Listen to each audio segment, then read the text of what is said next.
Welcome to the Unpacking Grief podcast with Drew Maristch and myself, Ian P.F. McDonald. Join us as we delve into what grief is, how it can differ for each of us, and how we can explore techniques for healing and growing to help both you and those around you in processing grief. Ready to go? Yes. Now, what is the name of this podcast? So I think unpacking grief is the way to go. I think that it's, it grabs your attention. You know what it's about. Yep. And it's simple. Cool. And that's what we plan to do. Perfect. All right, here we go. Welcome to episode 1 of Unpacking Grief. My name is Ian McDonald. And I'm Drew Maristch. And today we're basically going to dive into our first episode, and we'll let you know a little bit about who we are and how we came to this point, and it'll give you the context for how this came to be. Drew, I met you on a clubhouse that I used to host. I was very drawn to your energy, and then very shortly after we'd met and done a few episodes, your life changed. Could you tell us a bit about what happened? Sure. My son, Zachary, 20 years old, he was quite the motorcycle enthusiast, even though he hadn't ridden in his life. He bought a bike for himself in January last year. And despite my protests and cautions and nervousness, I tried to support him in the best way I could. And he really enjoyed teaching himself how to ride this motorcycle. He met a bunch of older motorcycle guys who took him under their wing.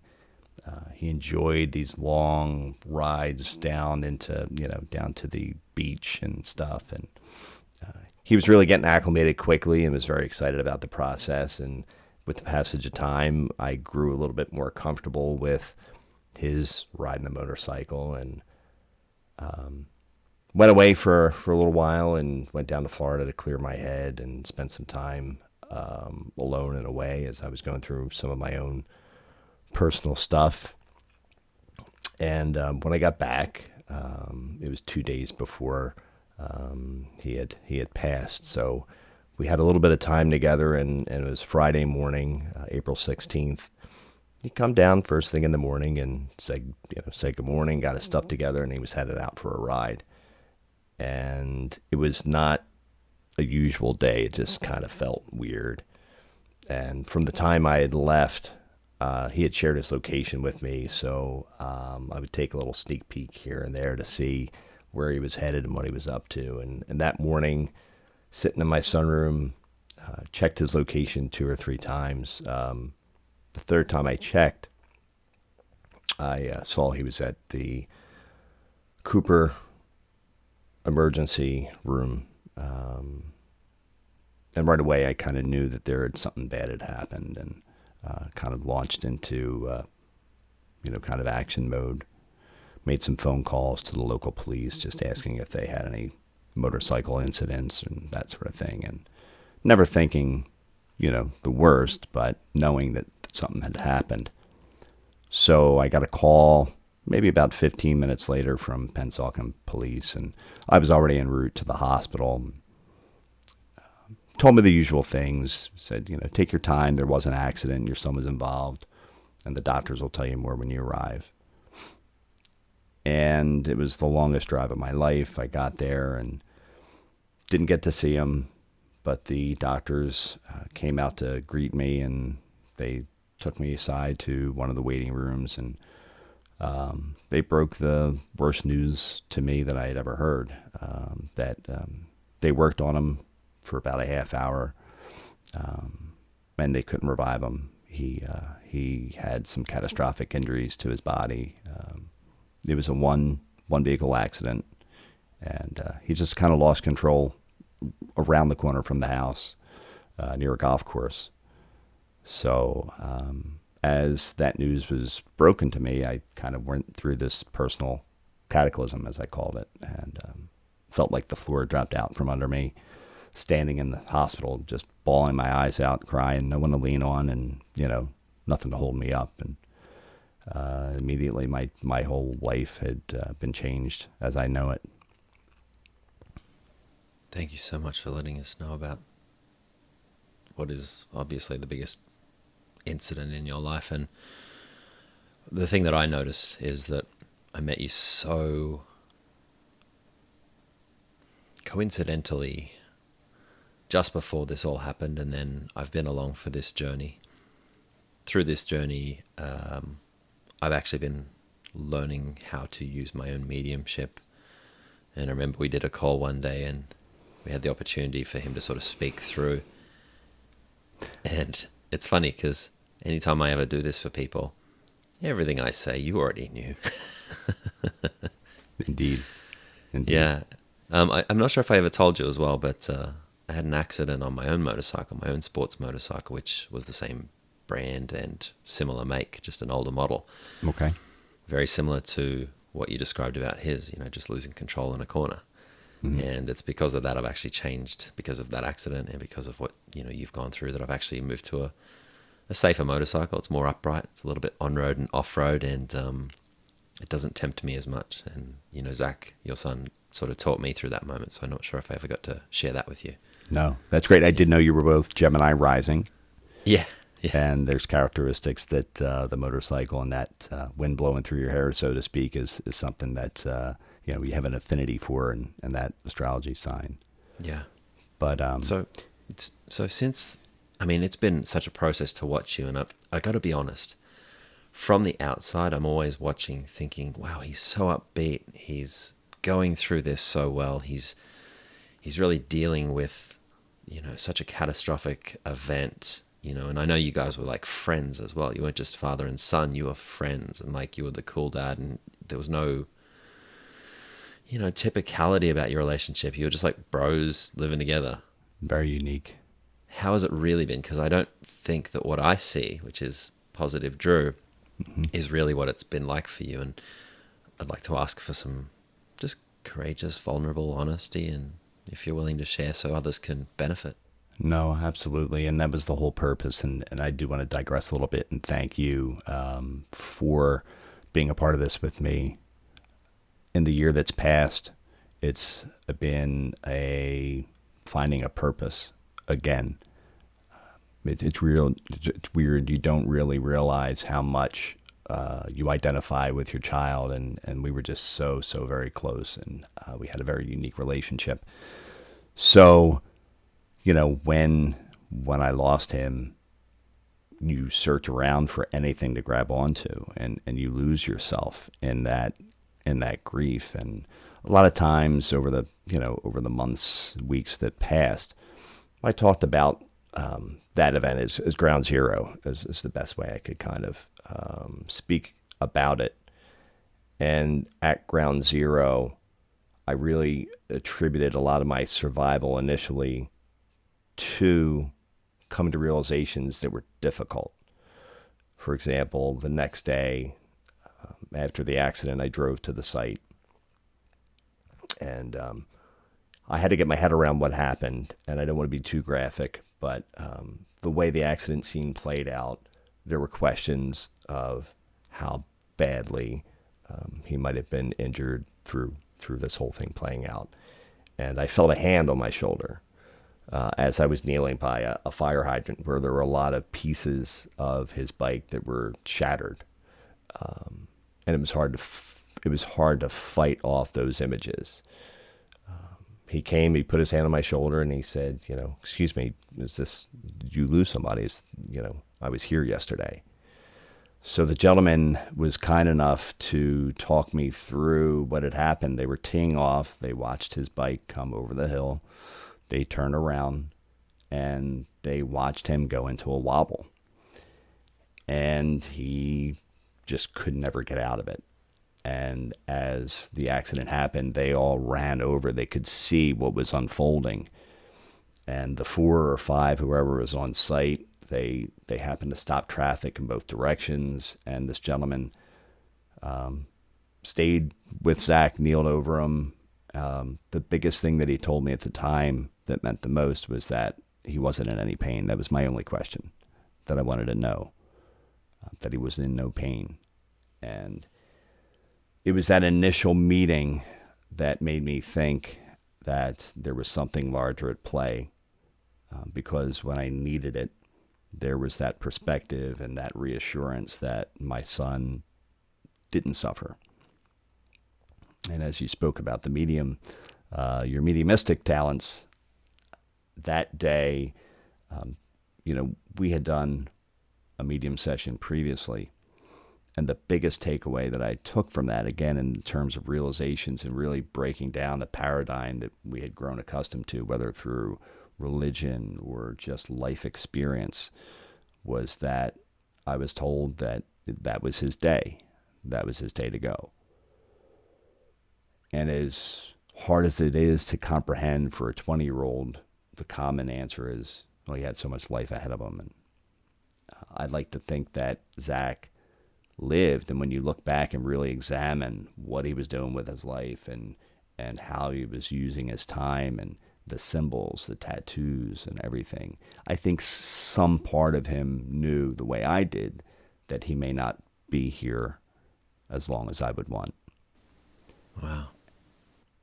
So it's sobering, but to know that he was meant to go on that day flicked a switch for me, and I think that was the beginning of a path for myself to kind of really get into me and how I was feeling, because everything else around me, it's just has no definition anymore. It's meaningless.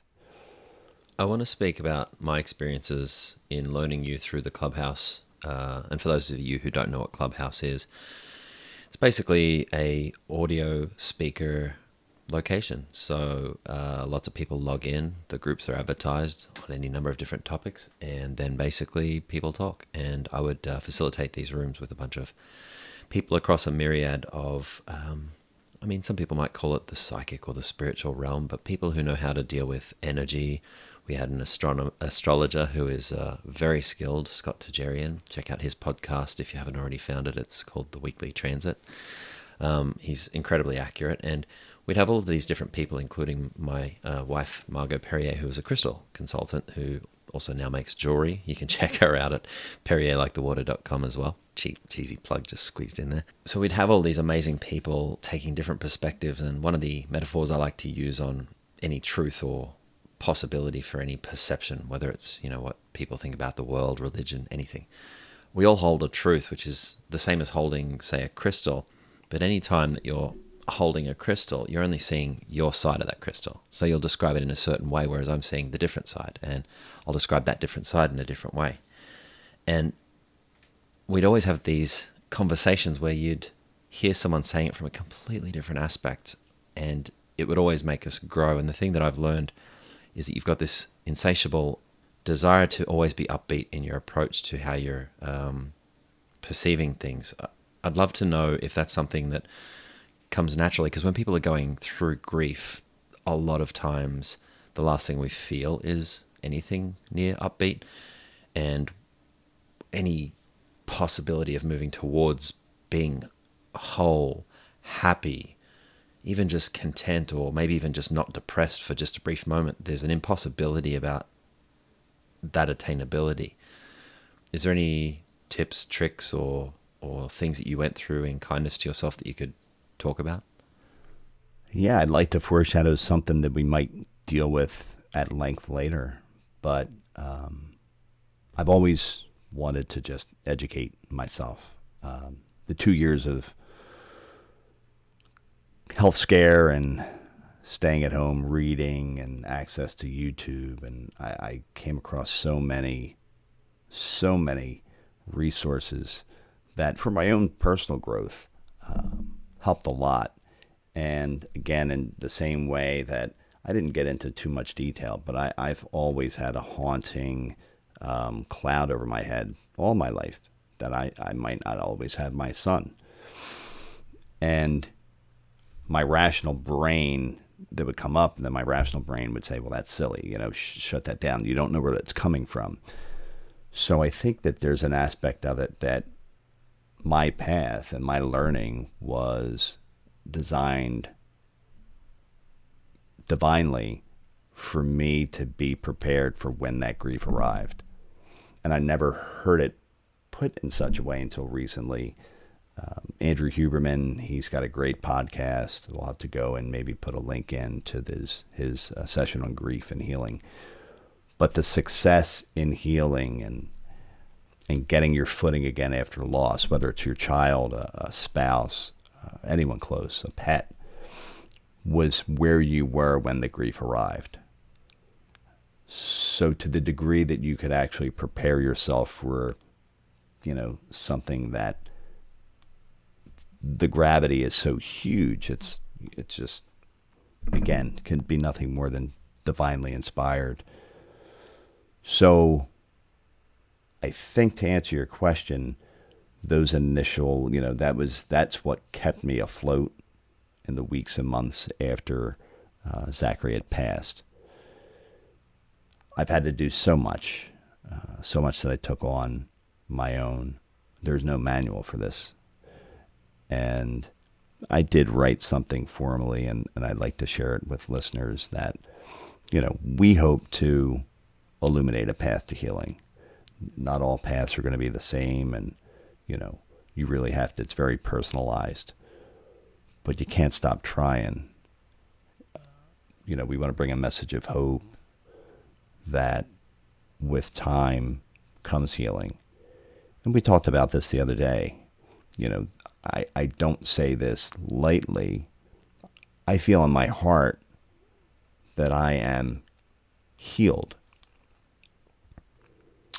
It's just that each day I have to transmute the pain that I carry around from my loss. And I found different ways, again, in terms of purpose, that I'd like to share with you later, to help in that exercise and that those first few steps on the path. Could we go into reading what you'd like to share? You've piqued my curiosity. What I wrote was, there's a path to healing, and it is through this podcast that we hope to illuminate this path for anyone living with grief. I think right now we're going to agree that becomes part of our intro. So there we go, people. You're watching the podcast evolve on the fly. We really, we knew we wanted to do this. We really don't know what the path is. If there's any suggestions that you have for how we could do better, feel free to message us on our Instagram. We've started that up. We can both access that Instagram, so you never know who you'll get when you message. It'll either be Drew or myself, and into the future we'll be having more guests. If you'd like to talk about what you've gone through or how you could provide a new perspective, your unique perspective, then we are absolutely looking for guests into the future. And of course, if you know anyone who could benefit from just feeling like they're not alone, because that's something that I think both of us have really benefited from in our own friendship with each other, but also I know you've surrounded yourself. And just so listeners have some reference, this last 6 years I lost my father. This year in March I lost my mother, and had to say goodbye via a Zoom call because of all of the medical prohibitions on travel over the last 2 years. It's a unique feeling to watch your mum's heart break over a video call that way. And then 2 years ago, it's strange that this one is the one that really hits me the most in a really very personal way, but 2 years ago, those who know me, we lost our little boy. He was a dog, obviously, a fur baby, but I've never bonded with an animal like this. He was really just like my little guy. He loved to be in my arms all the time. We really just were such buddies. And one of my neighbors, who we'd told to slow down a bunch of times in her BMW, didn't slow down. And basically I watched my dog, I watched it all happen in front of me. And I still shake. I still have some form of trauma. I don't want to say PTSD and dishonor those who've really gone to war, but it's definitely some form of trauma that, I'll be triggered. We were coming down the stairs yesterday or the day before, and that car came across the driveway in the exact same way it did on the day as we were walking the dogs down the stairs, and I stopped and dropped. So, when we lose people, there's so many things that trigger us, and, can you help me get back on the rails? Where was I going with this? No, well, your loss, and I wanted to ask you about your mother, and I know that you had lost your father. I just don't know exactly when. Yeah. But in terms of what your tools were, what you had available to you with your dad, I'm curious to know how you handled your dad's loss. Yeah. And your mom's. I know it's different, it's individual to people, but one might say you were better equipped with your mom, and then you might say, well, it did me no good at all. I was not equipped at all, and you're still processing each individual loss on their own merit. I think it might actually be the other way around, because my dad was diagnosed with the prostate cancer in like the early 2000s. Okay. So he didn't pass until 2016. So we had a lot more time to process what that might mean. And as he got older, he just sort of went more quiet. You could see that he was there, but it's like he'd reached this spiritual attainment where he realized that nothing ever needs to really be said. And he'd just look at you like Buddha lovingly a lot of the times. So I felt a lot more at peace with my dad's passing, because I didn't see that fear of death that I feel like a lot of people have. And I'll talk about fear of death later, because it's something that I really love to help people with. But with my mum, I don't know if there's any correlation, but within 1 week of getting her third shot, which was the booster, she started to change visually on the face. I would see it on the video calls, and I said to Margot, I said, look, do you see that? And she's like, I see that. And then within 10 days she's in hospital, and she never came out again. And it was just a series of like essentially really, really rapidly degrading. There was a hip break, and there's cancer, and it all grew really quickly. And I like you said, I had a sense that this is what could be going down, but you've got to show up for them.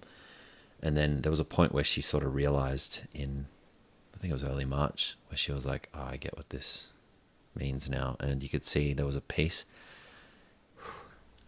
No. But the one thing that, really just hurts is like I could see that she just wanted to see me, we have grown such a relationship over the last 10 years of like, I left at 18, and I had a closeness with my mum, which I'm not sure that my other siblings had, because they had their own, battles in life. They're both going through their own battles with themselves. And for me, I think it was one of my aunt's boyfriends who also just passed very recently, Maurice. He said to me, like, why learn your own lessons when you can listen to other people and what they've gone through and take their advice and avoid having to do the hardships? And I was like, that's awesome advice. I was 16 or 15 or something crazy. And I've done it that way. So even looking at my siblings, I've learned a lot of things, and I'm like, oh, right. And that last moment where she wanted to see me and not being able to actually fulfill that in a physical sense, because at the time, if I flew to Australia, I would have been locked up in what they call these quarantine camps, which, forgive me, they've got parallels to much darker camps than quarantine. They're just very, very strange times we just lived through. So after 2 weeks of being locked away somewhere, I would have basically been able to go to the hospital outside and not go in, because they wouldn't have let me in, because I wasn't one who was ready to jump on the technology, so to speak, because I like things to be tested, and it was all very quick, and I was like, I'll just wait and watch. So there was this cruelness about that moment where other people were prohibiting me from being able to just say goodbye to my mum, like the ultimate thing that you'd like to do emotionally. And I had to do it over video call, which I'm still grateful for, absolutely. But it's just seeing her heartbreak that really is the thing that I have the greatest difficulty moving through, because I'll always remember that moment. Even though through my mediumship, she's, the moment she was out of the body, there she was, just, not yapping, but very much a different vibration. There's like this big aha moment for her when she's on the other side, and she's like, got it. A lot less worry, a lot less concern, a big sense of seeing me more, as I'm pretty sure Zach does with you. I feel like there's the internal part of who you are that he may not have got because he was your son. Mm-hmm. We lose cool with our family members, and we don't get it because we think it's about us. But at that spiritual level, you go, oh, we're all going through something, which is kind of what we're all here to learn. And that's really how I've processed the two differently. With my dad, I didn't have the mediumship really being so awake then. I've always had it, but I just was scared of it. And with my mum, immediately she let me know that she'd reconnected with him, which is a big part of her recent years. She was so sad missing him. and low. Right.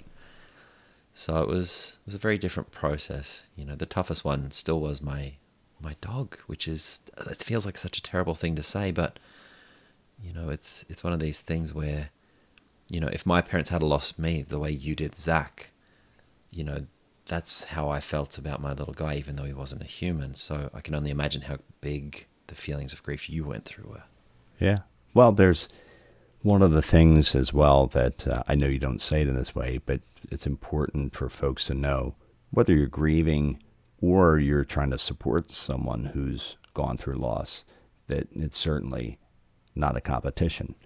It's No. certainly something that is deeply personal, and people do want to help, and they reach out. And some, I did also write for another episode, five suggestions for folks who are trying to support a friend or loved one going through loss. Mm. And I think that they would be useful, because there's a time, especially when the loss is such as mine, and losing a child, it's different. And a lot of folks, I can appreciate the fact that good friends of mine who have boys at the same age, they just can't get their head around it, and they have to avoid it. They don't know how to approach it, and I can appreciate that. And there are others who just can't seem to find the words, and that's great. But yeah, that's down the line. I want to talk about each of those 5 tenets a little bit more in greater detail, because I hope that folks who do feel that desire to comfort and just be loving humans, Mm. to love your family, love your friends, and just pick somebody up. Yeah. I think that picking them up is not just a matter of going in full bore and grabbing them. It's a very delicate process. So I'll talk about that at some point later. But I wanted to ask you, in terms of your process and walking out the door every day. Zach, and his accident was down the road. And for a while, I would not go down that road, or if I did and I couldn't avoid it, um, you know, each day, each moment plays out differently. How how do you prepare yourself to walk out the door every day? And it's very symbolic. I mean, how do you prepare yourself to get out of bed? Well, the bed part is easy because, I don't think about it, but the geography of my house's layout, as you walk down the stairs, it looks directly at the point that he was crushed by a BMW.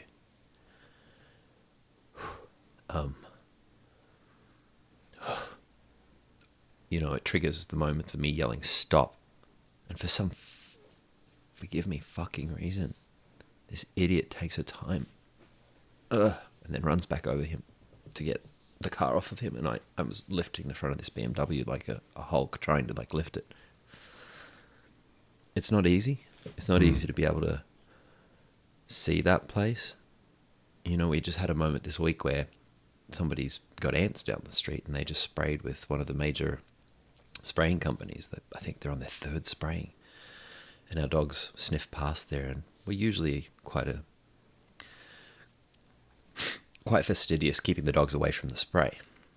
But that was the morning where that BMW came down, and I collapsed on the stairs. So Margot was consoling me, and we were going past that house, and the dog may have sniffed the pesticide. Maybe not even 50 feet past, she just stops. She looks like she's woozy, the little dog. And then she just stops moving, and she can't move. And I pick her up, and she's all floppy, and I'm like, what the hell is happening? And then she basically does her business, and then she sits on it like she's just like a zombie, and I'm thinking, this isn't right.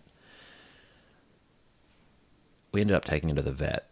Everything worked out. If it was that, it just went through her system, and eventually she was perky again, scared the crap out of us, and spent more money than we needed to on the vet. But Yeah. that day was a massive communication to me about where we are at with our processing because of the geography of where we live and where that happened, literally at the bottom of our stairs. We have a unique street that's so small that the stairs end as the street. There's no footpath. it's a tiny little mountain trail tucked away in LA. And that's been tough because, to your question, I don't actually know where we're at. I don't know if this street is keeping us in some sort of stasis that's not allowing us the full evolution in healing. And I do know that there's these moments where people speed up the street and they trigger me. So yeah, I don't know. Like, we have been talking about even moving, but I guess we'll just have to wait and see. That's the other thing. Initially, after the loss, a lot of people talk about having trouble going to sleep at night. That was certainly not my problem, but where I left Zach, or where he left me that morning, that's where I had to start my day. Maybe that was helpful. Maybe it wasn't. But there are a lot of emotions, and in terms of being in a situation like yours or mine, I would suggest that you give it some time and not make any drastic moves and take any drastic steps. And what about support? Support in the sense of, what do you have to suggest for people, like in terms of, I know for me, being around people and just not having to talk myself and listening to others, even that was a huge help. so long as your intention is not to use it as a distraction, there are times when you want to be around people, and there are times that you don't want to leave the house. I hold up for a good month, 2 months, and then I was able to start, slowly make changes each day.